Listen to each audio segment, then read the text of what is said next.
আসসালামু আলাইকুম, সবাই কেমন আছেন? আজকে নতুন আরেকটি রেসিপি নিয়ে আবারও চলে এসেছি আপনাদের মাঝে। আজকে আপনাদের সাথে শেয়ার করব ম্যাঙ্গো বা আমের পুডিং। এটা দেখতে যেমন সুন্দর, তৈরি করাও খুবই ইজি। কথা না বাড়িয়ে চলুন তাহলে আজকের এই ম্যাঙ্গো পুডিং রেসিপিটি আপনাদের সাথে শেয়ার করছি।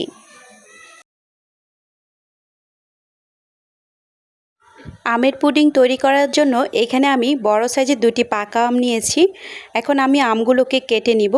যে কোনো আম দিয়ে কিন্তু এই আমের পুডিং তৈরি করা যাবে, তবে একটা জিনিস খেয়াল রাখবেন, আমগুলো যেন খুব বেশি পাকা হয় আর আমের কালারটাও যেন খুব বেশি সুন্দর হয়, কারণ আমের কালারের উপরেই কিন্তু পুডিংটা দেখতে বেশি ভালো লাগবে।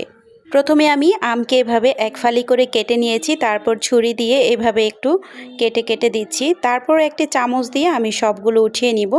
আপনারা আপনাদের পছন্দ মতো যে কোনোভাবে কেটে নিতে পারেন।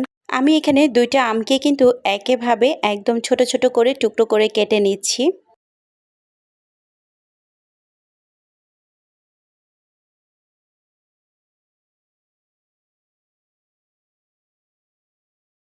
আমি এখানে ছোট ছোট করে কেটে দুইটা আমকে নিয়েছি। এবার আমগুলোকে আমি খুব ভালো করে ব্লেন্ড করে নিয়েছি। আমার আমের মধ্যে কিন্তু আঁশ ছিল না, তাই আমি আর এটাকে ছেঁকে নিচ্ছি না। আমি এখন একটি প্যানের মধ্যে এই আমের পিউরিটা পুরোটাই নিয়ে নিচ্ছি। এখন দিয়ে দিচ্ছি 250 গ্রাম লিকুইড দুধ। এখন দিয়ে দিচ্ছি 2 চা চামচ পাউডার মিল্ক। আর আপনারা চাইলে কিন্তু পাউডার মিল্কটা না দিলেও পারেন, লিকুইড মিল্ক দিয়েও শুধুমাত্র এই পুডিংটা তৈরি করতে পারেন। এখন দিয়ে দিচ্ছি 3 চা চামচ চিনি। এখন দিয়ে দিচ্ছি 1 চা চামচ আগার আগার পাউডার। এবার এই সব কিছু আমি খুব ভালো করে মিক্স করে নিব। এখানে যেন কোনো কিছু দলা পেতে না থাকে, এই জন্যই খুব ভালো করে মিক্স করে নিতে হবে। আর এই কাজটা কিন্তু করতে হবে চুলাতে হাঁড়িটা বসানোর আগেই। তো এটা ঠান্ডা থাকতে থাকতেই কিন্তু এই সব কিছু মিক্স করে নিতে হবে। আমার এখানে সব কিছু খুব ভালো করে মিক্স করা হয়ে গিয়েছে। সব কিছু মিক্স করা হয়ে গিয়েছে। এখন আমি চুলাতে প্যানটা বসিয়ে দিলাম। এখন আমি 4 থেকে 5 মিনিটের মতো এটা রান্না করে নিব। 5 মিনিট পরে আমার এই মিশ্রণটা কিন্তু একদম হয়ে গিয়েছে।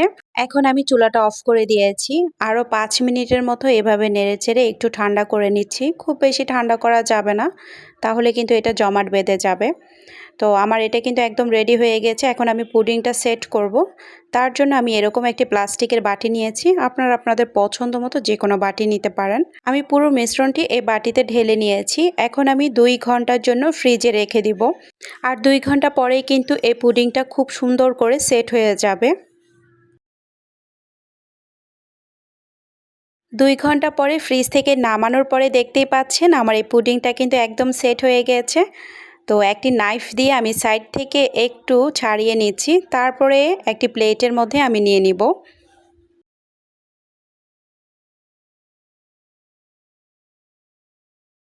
আর দেখতেই পাচ্ছেন কতটা সুন্দর হয়েছে আজকের এই ম্যাঙ্গো বা আমের পুডিং। মাশাআল্লাহ, পুডিংটা দেখতে এমনিই অনেক বেশি সুন্দর, তারপরেও আমি আরেকটু সুন্দরের জন্য উপর দিয়ে একটু সাজিয়ে দিলাম।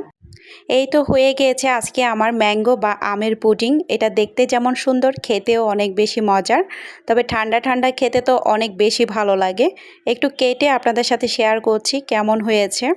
আজকের এই পুডিংয়ের রেসিপিটি আপনাদের কাছে কেমন লেগেছে অবশ্যই কমেন্ট করে জানাবেন। আপনাদের কাছে আমার এই রেসিপিটি যদি ভালো লেগে থাকে তবে একটি লাইক দিয়ে চ্যানেলটি সাবস্ক্রাইব করে পাশে থাকবেন। আজকের মতো এখানেই শেষ করছি। সবাই ভালো থাকবেন। আল্লাহ হাফেজ।